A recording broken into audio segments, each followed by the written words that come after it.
Hey, by the way, tonight's game, New York wins that outright. You know he's on top. Million subs, he never gonna flop. Out of Chicago, where the streets don't sleep. Betting on games, making cash real deep. Crystal ball for sports, he knows the lines. He's a sports aficionado, the money he finds. From football to basketball, he's always on point. Predicting winners never disappoints. He's got that hustle, that Chicago vibe. Making moves on the streets, cash on the side. With E, you know it's always a bet. He's the king of the game, never forget.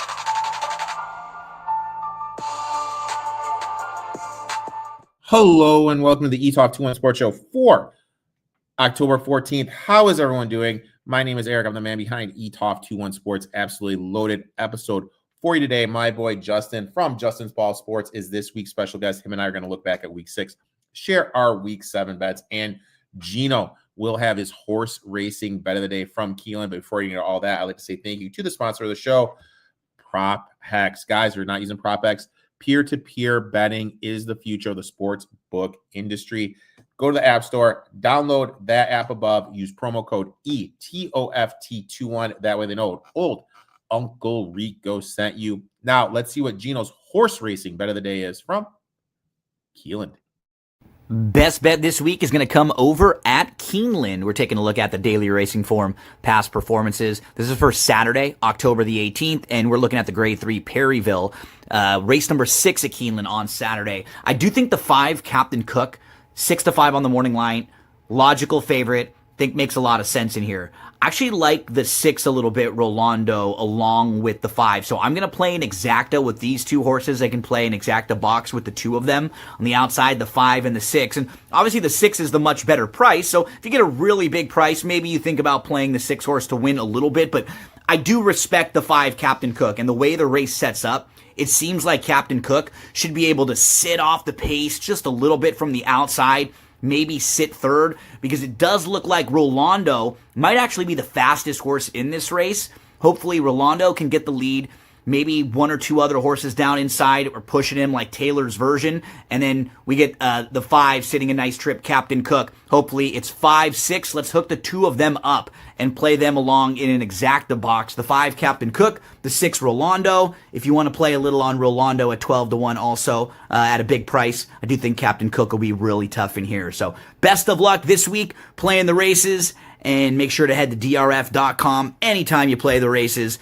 Tune in to Erik every week for the best in sports. Make sure to give my boy Gino a follow at It's Me Gino B. He's doing great stuff on the daily racing form. He is going to be live, I believe, Thursday, breaking down all the card from Keeneland. Also, I will be sending over bets over to DRF, so make sure to check those out. Gino and I will be back next week doing a full card breakdown for the NFL. But let's welcome this week's guest, the man, the myth, the legend, the guy who has a statue of Nick Saban in his front yard. My boy, Justin from Justin's Ball Sports. Justin, how you doing today, my man? What's going on, Erik? I mean, I didn't know I had a statue of Coach Saban in the front yard. I'm sure my HOA would be up my ass about that. Oh, pardon my language, but nonetheless, yeah, man. I mean, 17 years of whooping Tennessee was kind of nice in that Saban era. 6 national championships, Alabama. So definitely my favorite college team for sure. And my favorite play last week, it was my favorite bet. Well, it was my second favorite bet, was them covering the line against Mizzou. I thought that they were beaten by more than that, which they should have. I had Mizzou plus 3.5. My boy Bobby was in town. We were at the legendary Bill's Pizza and Pub in the greater suburbs of Chicago, grinding that one out. What was I gonna say? Did you happen to catch, and then we'll switch into NFL after I ask you this one. Did you happen to catch the Auburn? Who did Auburn play? Georgia game. I did. I had Georgia. Okay, so I know you give me a chance to promote, and I do my all my picks are on Winnable. Yep. And every day I put a free play up there, and I've got a college football card that's only $10. That's it. Nothing crazy. And if you go on my X, I put I don't know if you see them all the time, but I put my record up there all the time. What I've done, win or loss. I own Yep. it like any other sports bettor would. And on these cards that I do that I've had for pay, I don't do a lot of units when I bet. I don't. I've had, for me, 5-unit plays are hyper rare. And I'm 4-0 on my 5-unit plays. But that week, I released my first ever 10-unit play, and it was Georgia, Ooh. minus 3.5. It was, I couldn't believe what I was seeing in that game. And I was absolutely thrilled with my outcomes of college football. So I was glad to be. I hope they extend Freeze. By the way, they should extend him another 6 years. I don't know what that guy's talking about on your show and your comment there, but nonetheless, I don't think that See, so he's saying that Hugh Freeze should be fired, and I'm real apprehensive about firing coaches because it's got to make sense. Like they're talking about the Cardinals firing their coach. Well, Jonathan Gannon didn't fumble the ball in the end zone, didn't turn it over and fumble it and just absolutely blow the game. Like sometimes it's on the players. And then they go out next week to Indy and they play great. That Cardinals plus 9.5 was my free play last on Sunday. It was posted up there, so I'm real cautious about coach firing, in my opinion. I just want to have a scope gate.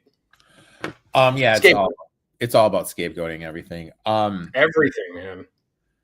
As someone that had Auburn plus 3.5, I was bitter as hell at that game. Sure. I don't know how they didn't call that a touchdown. I mean, I guess it's because they called it on the field. That's fine. But the thing that got me the most is the Kirby going like this to the freaking official. And then he was like, I was just clapping. It's like, dude. Well, they said, so I waited around to see what was going on with that. And they have, that guy who reads, John Boy reads all the baseball players' lips.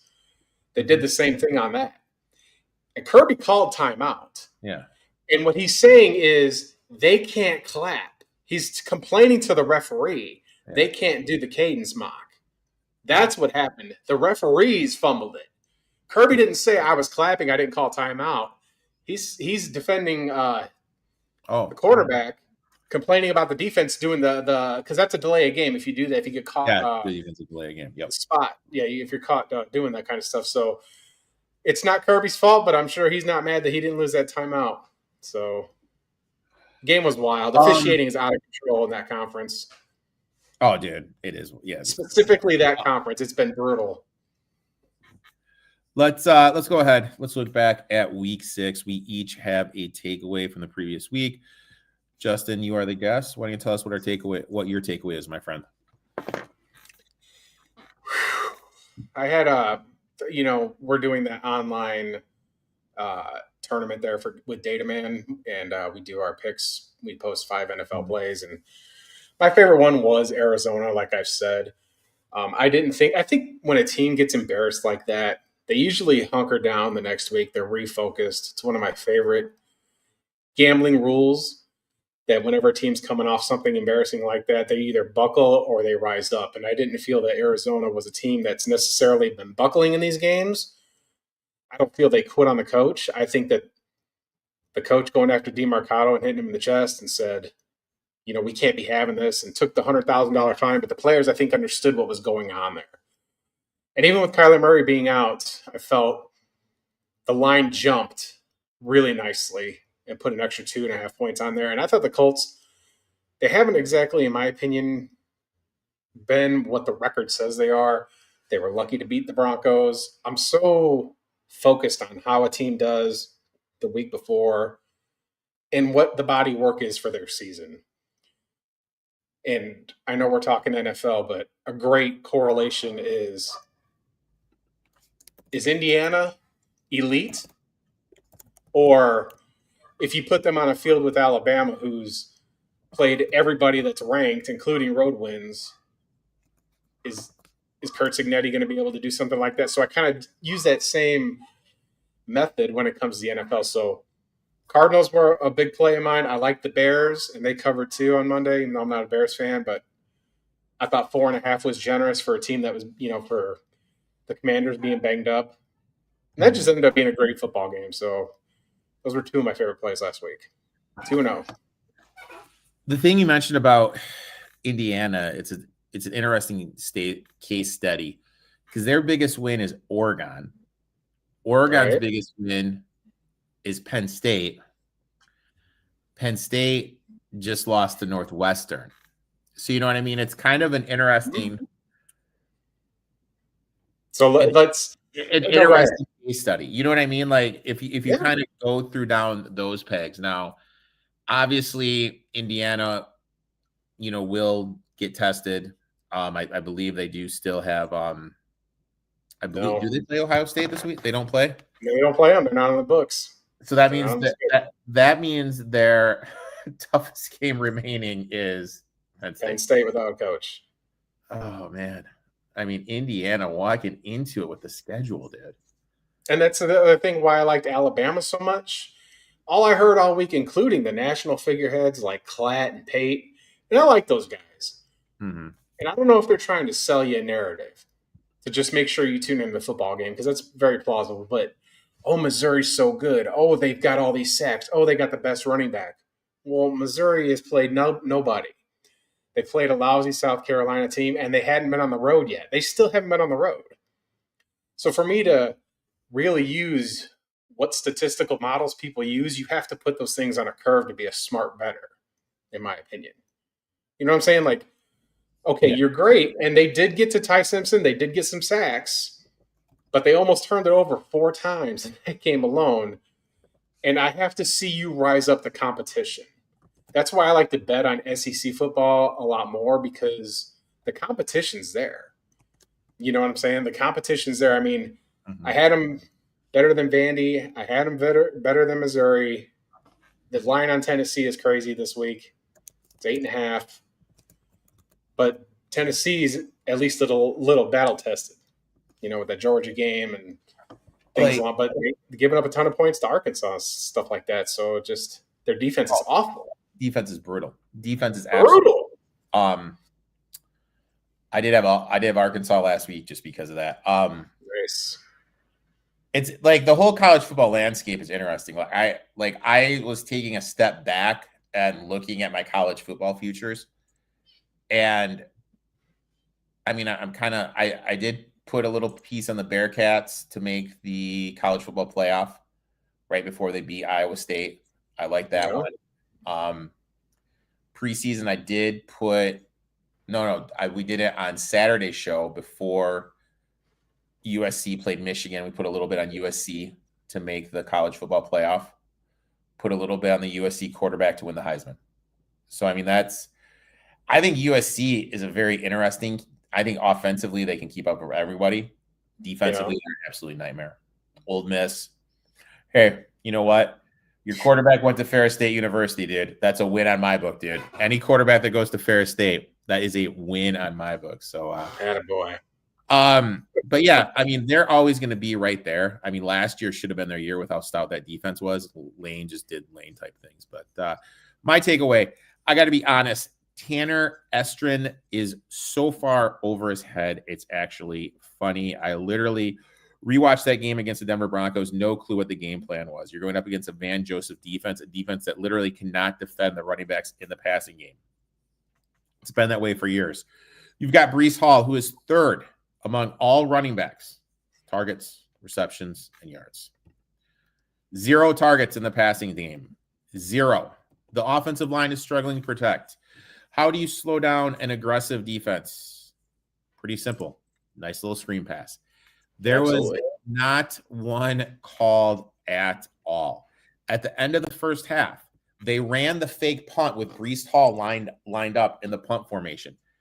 And then they just let the clock ran out. Why the hell are you even running a fake punt there? You know what I mean? Like, if that doesn't work, you're giving the Broncos the ball in scoring position. Makes 0 sense. I look at this. Football is a simple game. Like everyone, when you're talking about the talking heads, everyone tries to make it more harder than it is. Yeah. It's a simple game. You just got to look at what teams can and cannot do. Let's look at Dallas. Panthers cannot defend the tight ends at all. Jake Ferguson had 3 targets, 3 receptions. Like, why aren't you attacking that part of the field? The Patriots can't cover the tight end. Juwan Jennings had 2 targets. Like, what? Like, why aren't you taking advantage of the obvious mismatches? And then some of these coaches, I literally have no idea what you're thinking with your personnel. What Seattle, and look, I'm a conspiracy theorist. I have a conspiracy theory what Seattle is doing, and I really hope my boy TC is in the comment because he's in watching because he's a huge Seattle fan. There's literally nothing that Zach Charbonnet does better than Kenneth Walker. Not one thing, but they keep force feeding him. They run a zone blocking scheme. Entering this season, Walker averaged a whole 1.5 yards better than Charbonnet in zone blocking runs. Charbonnet is just straight ahead. He can't cut. He can't circle back with the zone runs. Walker can. This season, Walker is 18th in yards per attempt. Charbonnet with people with qualified runs is the 4th worst at 2.6. Like, it just doesn't make sense to me. And then I came across something. Okay. Last week, just to piggyback, Charbonnet had a whopping 12 carries for 24 yards last week, and they kept on feeding him. Then I started looking into something. I hope it's what I think it is. I don't know. I've tweeted it out a couple times. I haven't seen it. I hope it's I got a theory. I just want to see if it's your theory.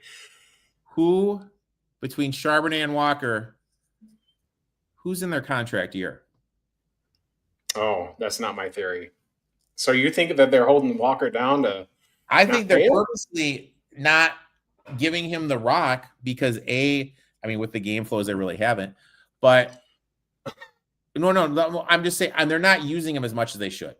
Like, there's no reason, dude. Last game against the Bucks, tight game, he had 10 carries, 86 yards. You're averaging 8.6 yards a carry against the Bucks front with Vita Vea. Yeah. And you're only giving him 10 carries? Why? I mean, like, I guess if you're going to argue, hey, we're saving him for later of the season, okay, fine. I can get that argument. But when I see that he's in his contract year, Seattle historically doesn't like to play people. Are they purposely only giving him 10, 12 carries a game to keep his market value down? And then they can re-sign him on the cheap? I'd push back on that because of that position. It's not a high quarterback position. It's not an offensive tackle or defensive end. You can franchise a running back, and it will not set you back. I wonder. I thought the conspiracy theory was Kenneth Walker went to Michigan State. Charbonnet is a Michigan man, and you're wearing a Michigan State hat. That would have been way more my alley. I would have. That's what I thought you were going with there. But I would say that I can't buy into a theory. Well, let's put it this way. Seattle's winning football games, so I'm not going to buy into a theory that they're going to just sabotage their team for the sake of finance. Now, does that happen? I think that stuff like that might happen more on bonuses than it would a contract year, because if an agent catches whiff of that, that's terrible press for Seattle, then nobody's going to want to play there. Yeah. You know, well, I mean, I'm just trying to understand why. You know what I mean? Because when you just I think though the Achilles heel for Walker has always been his injury history. And I think that might be a reduction in workload for something along those lines. Because when he's on, and Seattle's offensive line is a turnstile.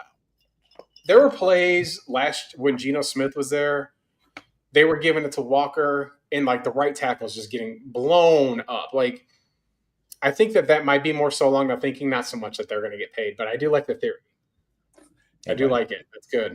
I love me a good conspiracy, dude. I love me a good conspiracy. And this is the best time of year.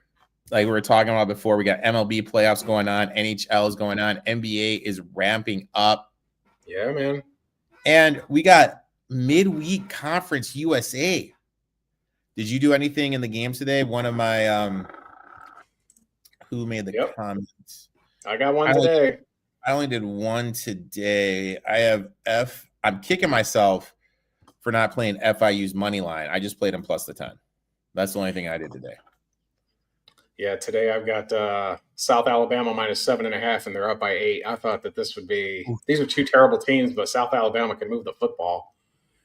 And I was watching part of it before we came on, and it's just been a drag to watch those two football teams. Jesus, it's been bad. South Alabama was at least, decent last year, but this has just been rough.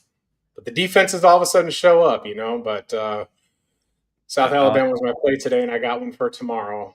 So this is huge for my Florida Atlantic over 5.5 wins.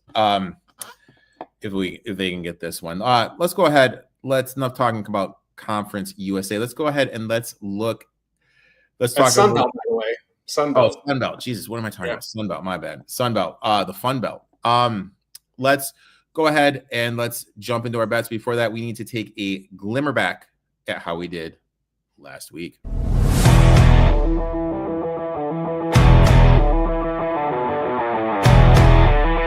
Nice week last week. Going 5-1 with Reed hitting the Steelers -5.5, Raiders -5.5, and Cardinals +6.5. Old Uncle Rico hit the Jets +7.5. Aston Genty over 72.5 rushing yards, but lost the Saints +3.5. For the show, we are 23-13. What a record. Yeah, great week. Stuff has been going on. Shit, hell of a week. Yup, we will take it. And I'm not going to lie. Out of all the bets I gave out, the Saints +3.5 was the one I had the most confidence in. Yeah.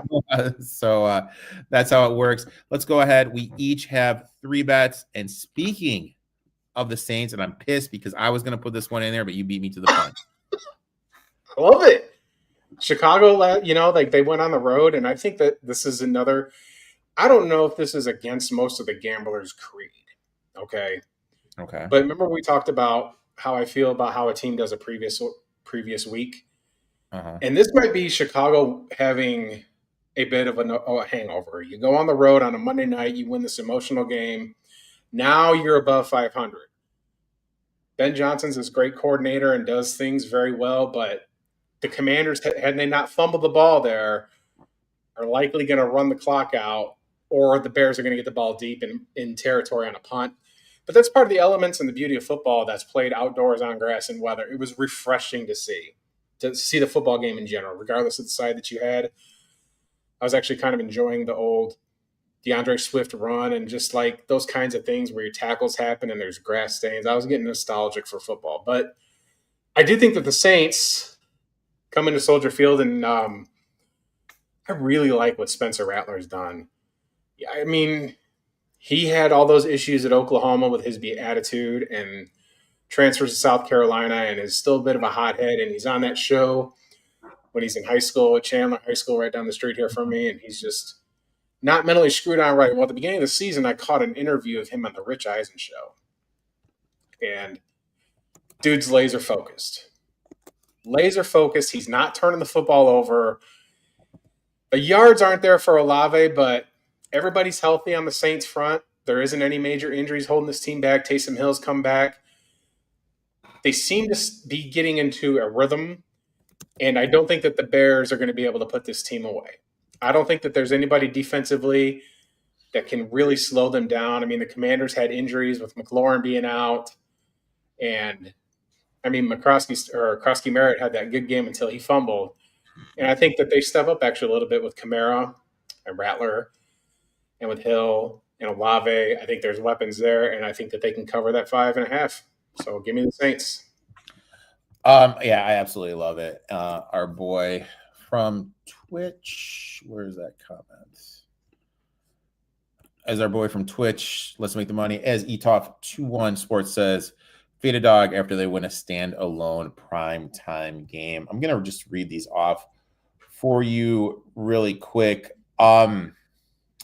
Saints defense has been absurd this year. They are top 10 against the run per DVOA.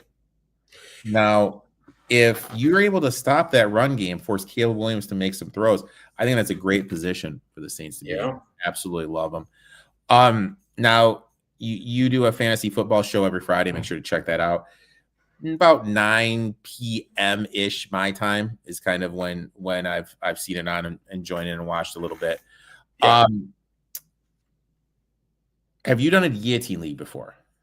No, I've heard of those though. That's when if you finish in last, you're out.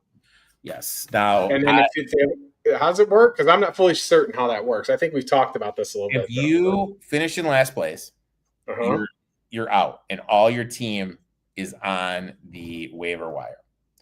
Now, going into the week, my team had I was like, do I go back and forth between Justin Wilson or Justin Fields or Dak Prescott?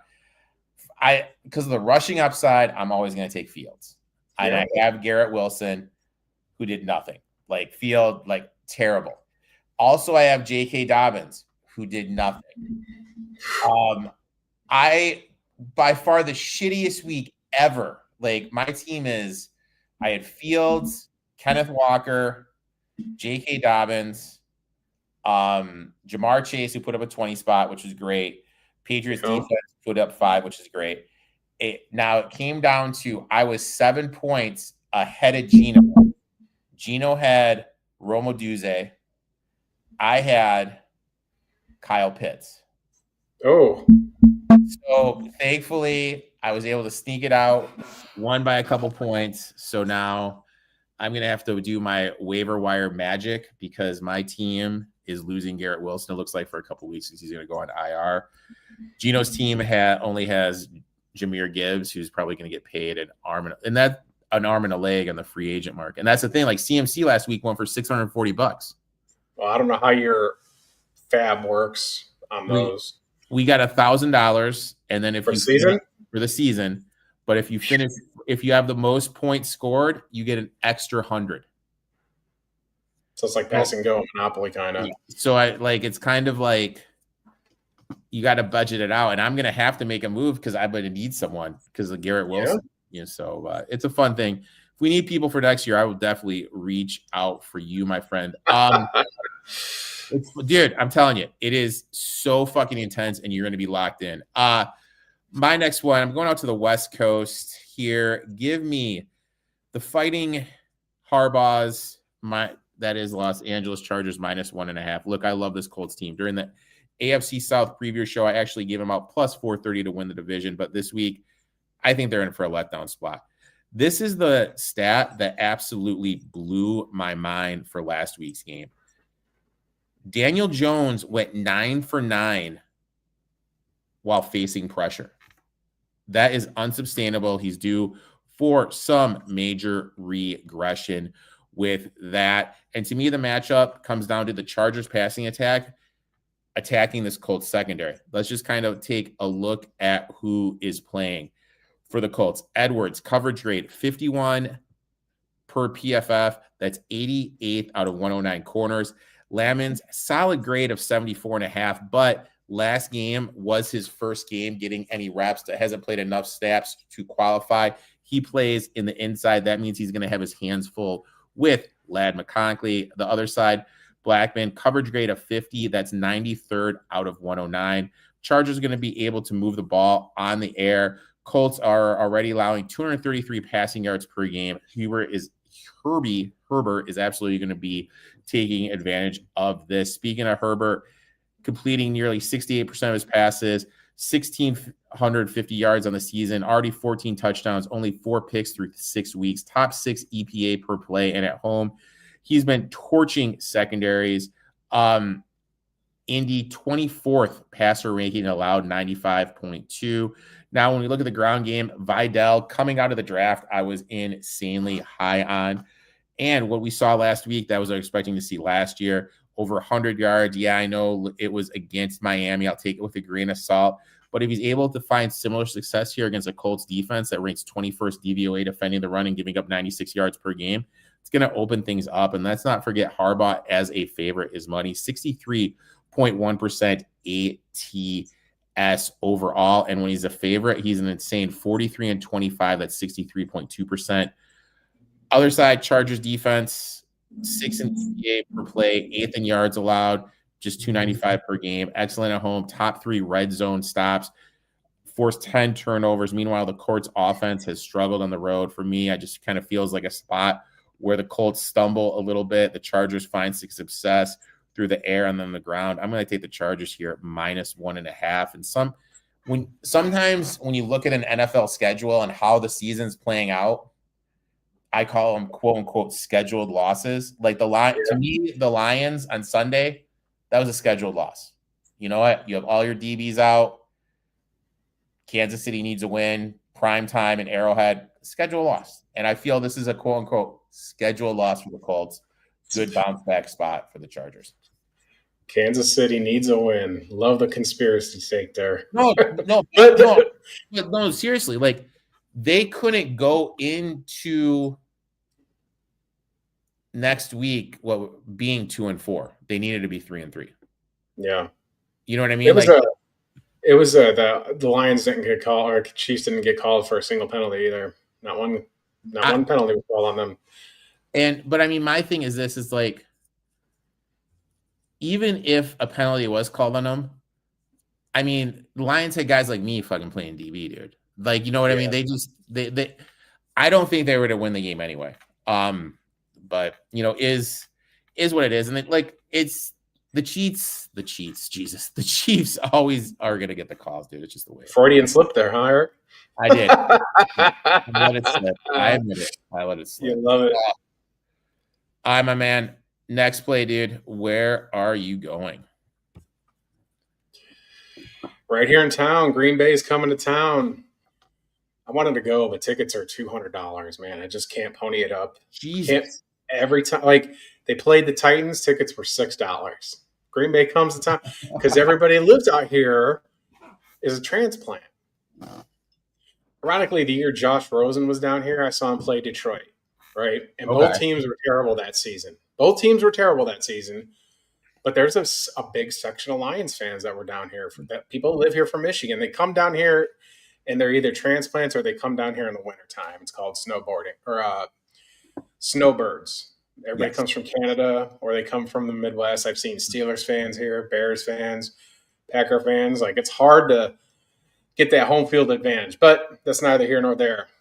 So Green Bay last week, coming off a bye, feels like they're clunky. I know they're 3-1-1, and I know they got that week 1 win over the Lions, and they beat the Commanders and should have won that Browns game, but that blocked field goal that set up the game-winning field goal. But they just haven't felt like they've been dominant offensively.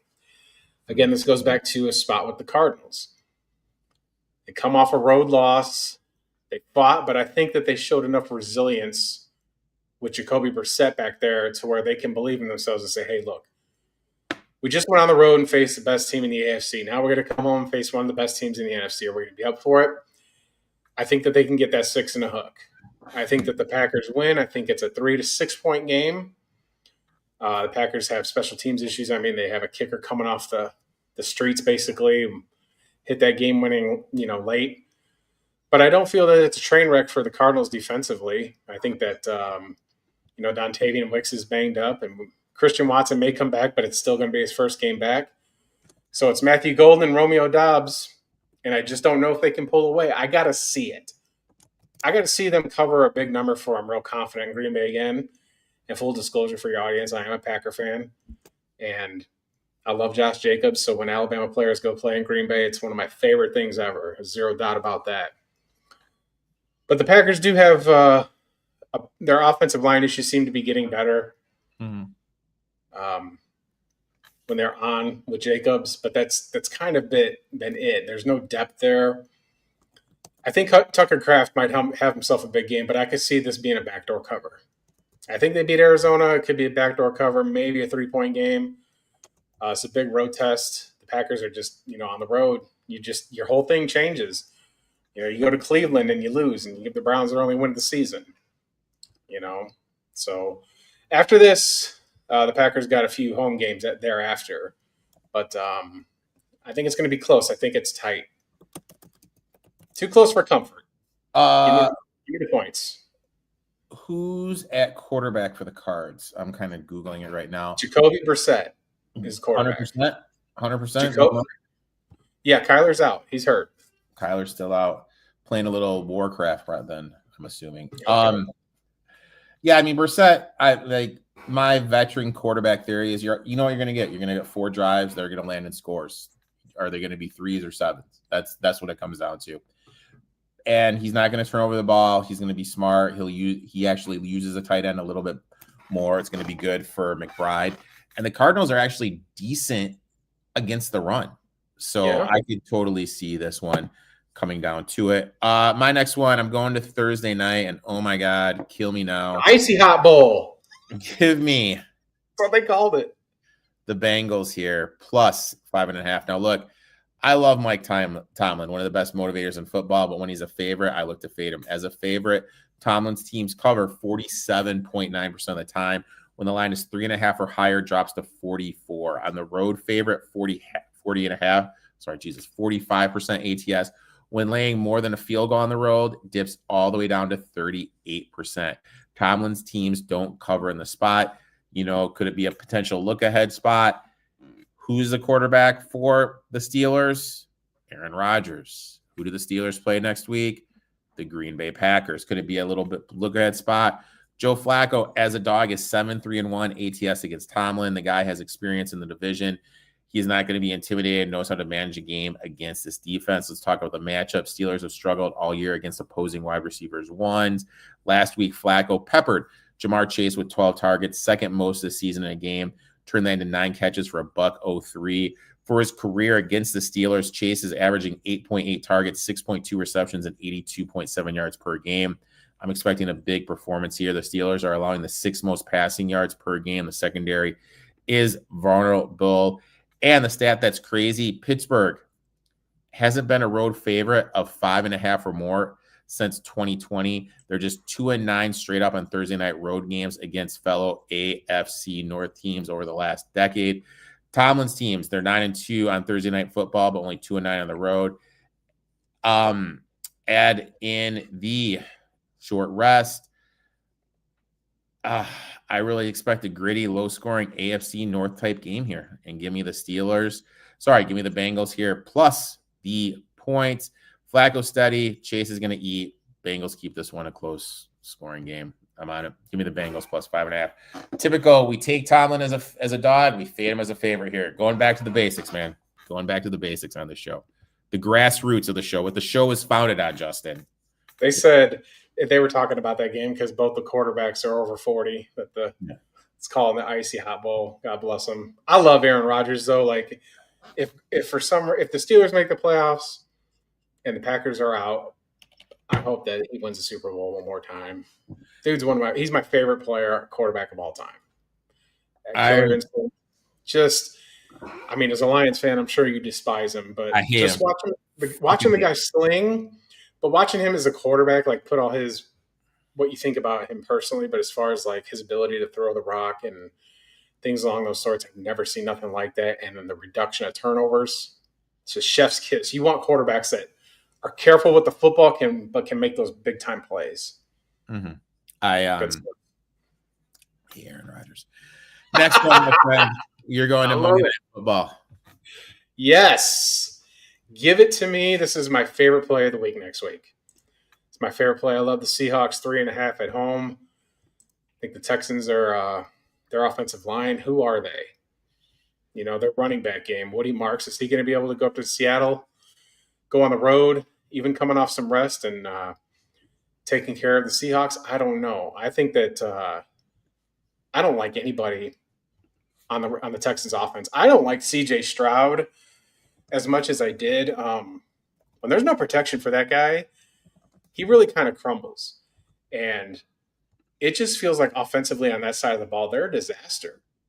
I mean, they got Nick Chubb, but he's not 100% yet, it seems. So if I'm the Seahawks, I'm going to go in there and I'm going to put pressure on CJ Stroud because I don't fear that run game at all. And who are their offensive weapons? Well, Dalton Schultz. I don't know.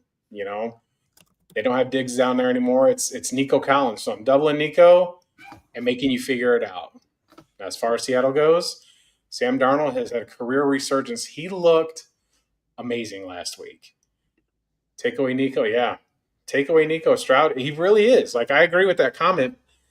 Because if you look at his first season, if you look at the Texans' first season with what they were able to do, They went into the playoffs. They had a great run, but ever since the offensive line went through its issues and Bobby Slowick got replaced, they haven't really been anything worth a lick. Now, they do have Will Anderson on defense. I do like some of the Texans' defensive players. I like Christian Harris and Henry To'oTo'o. I like Jalen Petrie. I like Derek Stingley. I think that's an all-pro defense. But I think Sam Darnold's got what it takes. I mean, you've got, like you said, maybe they'll put Charbonnet in there running 15 times to your chagrin. But I do think that Seattle can cover this line at home, even with the hook. And I'll think the Texans go out of there and really start to question what's going on with their season.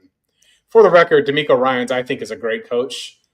I do. Former Alabama alumnus. Like, they got good players there, but, man, that pass pro is bad. And when teams have terrible offensive lines, I've got 3 things in football that I look for when I bet.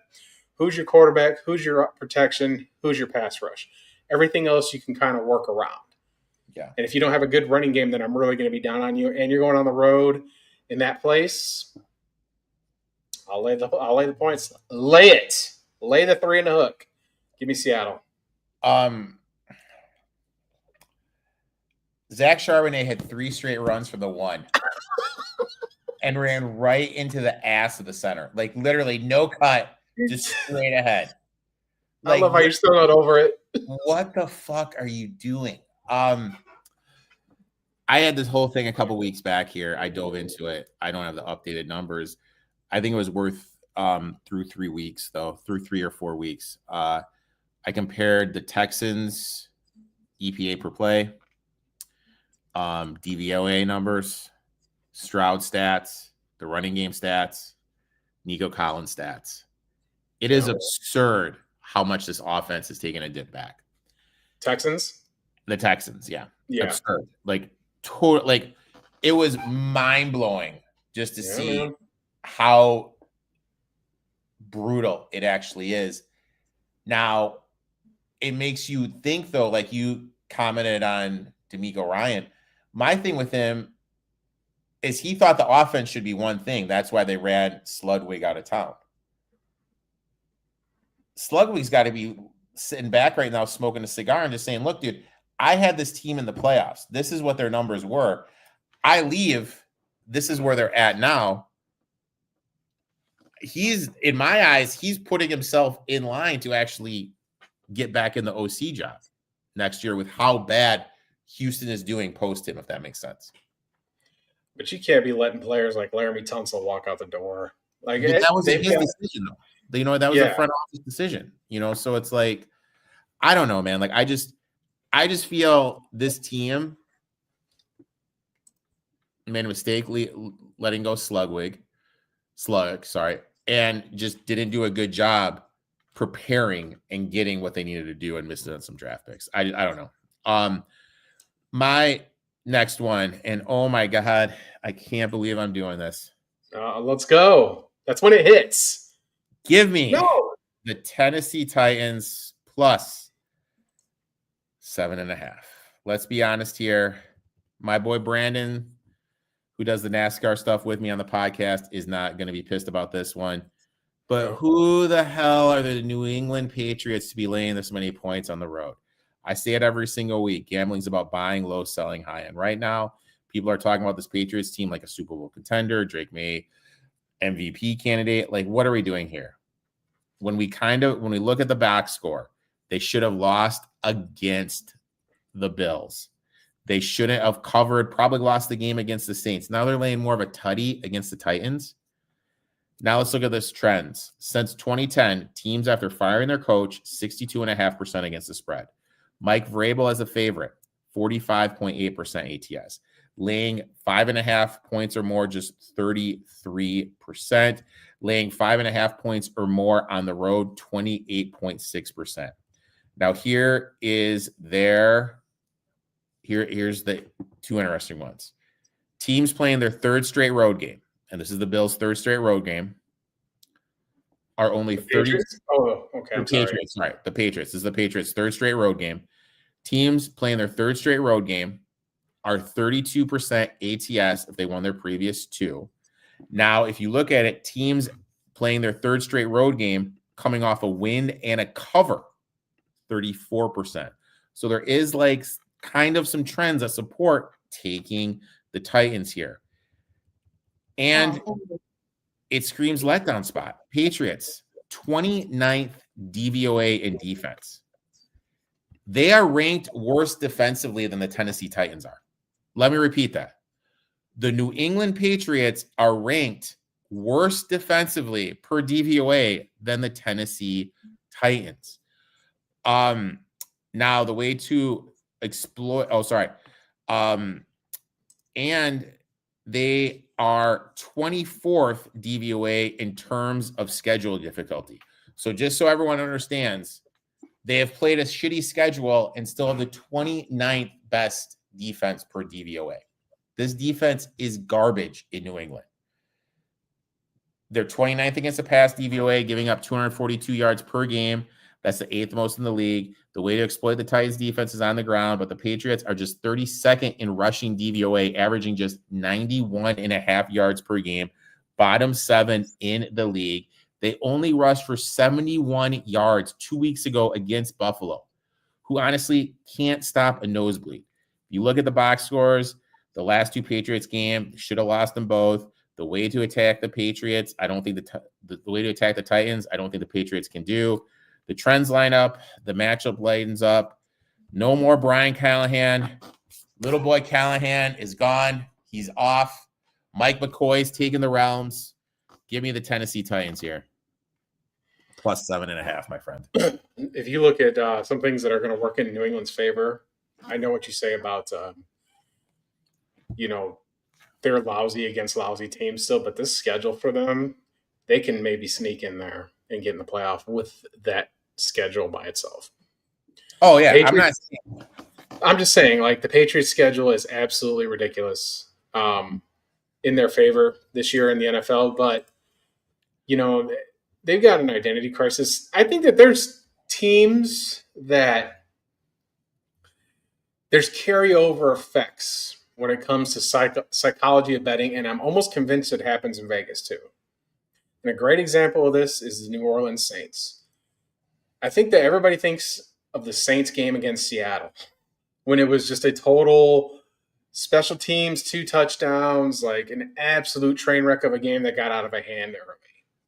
And I think that carries over into how people bet because they have – it's a memory. It's a flash, strong memory for them, Another great example, and I'm not tooting my own here, is Alabama. Well, they lost to Florida State.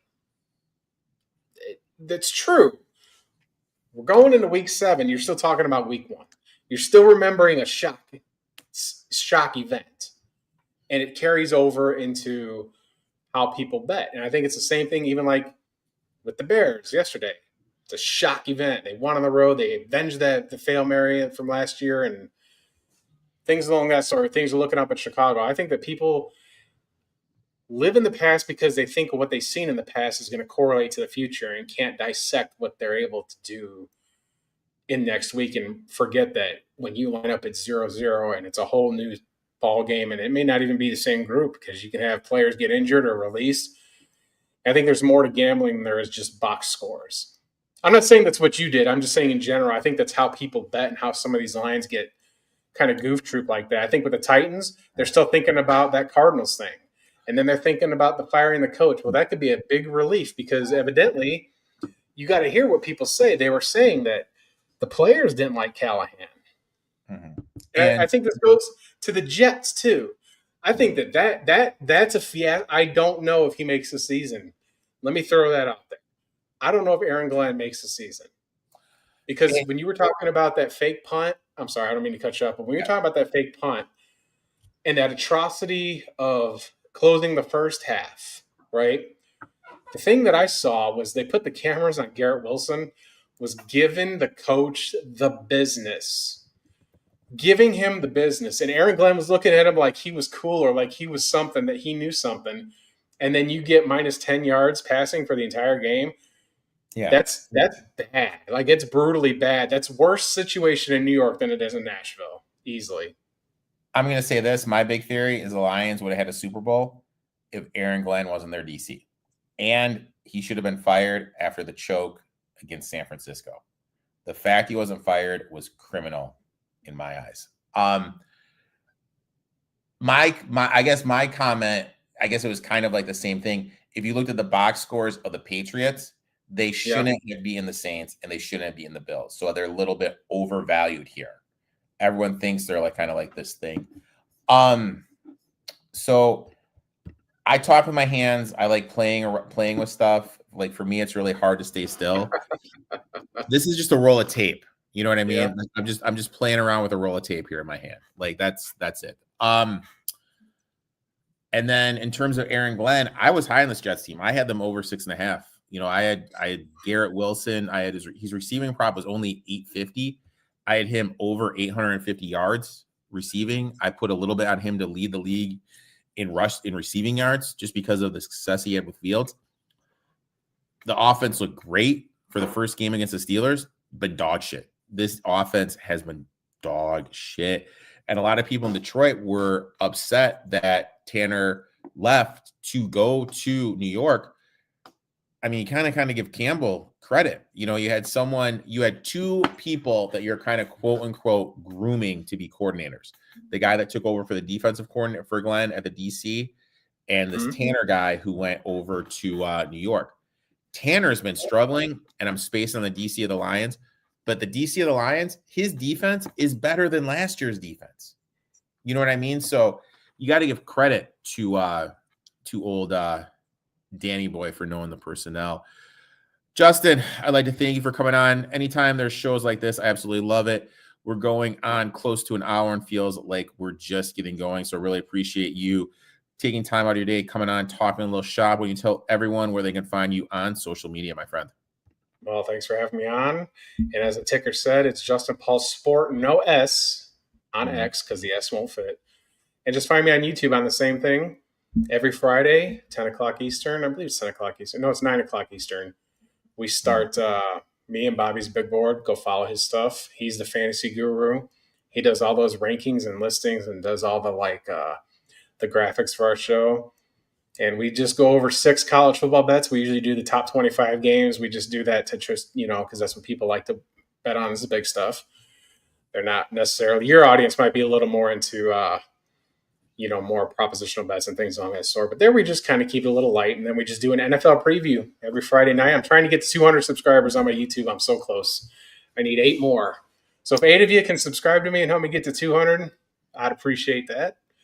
And every day, I put out a short when there's football on, and there's plenty on the next month, so I'll have a short up every day for the picks that I like. I didn't do today's, though, because I was a little behind at work, and it looked like it was the right call because South Alabama did not cover, so they're trying to hold off for the win at this point.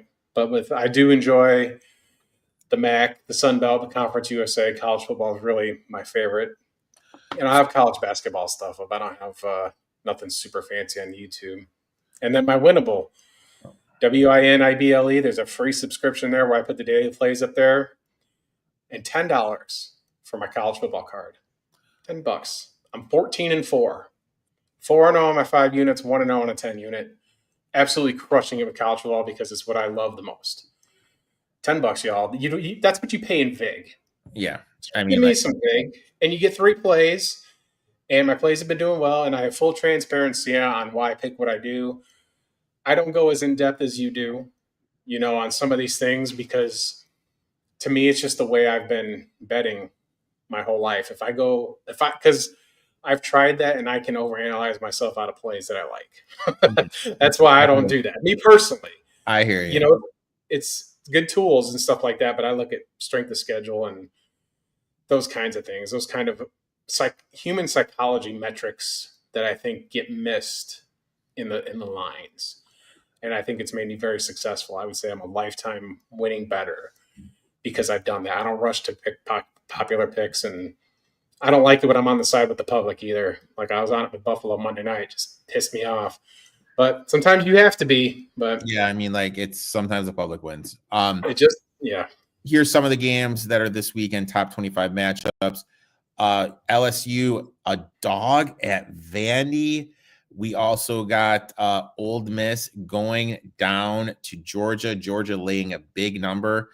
I think it's already up to 8.5. You got Texas A&M on the road, who's looking really good at Yeah. Arkansas. You got Tennessee traveling to your boys up at Tuscaloosa, laying 7.5. I'll tell you guys what, my upset special, USC going down to South Bend, pulling off Yeah, it looks good. I like it too. I like that one too. And you know what?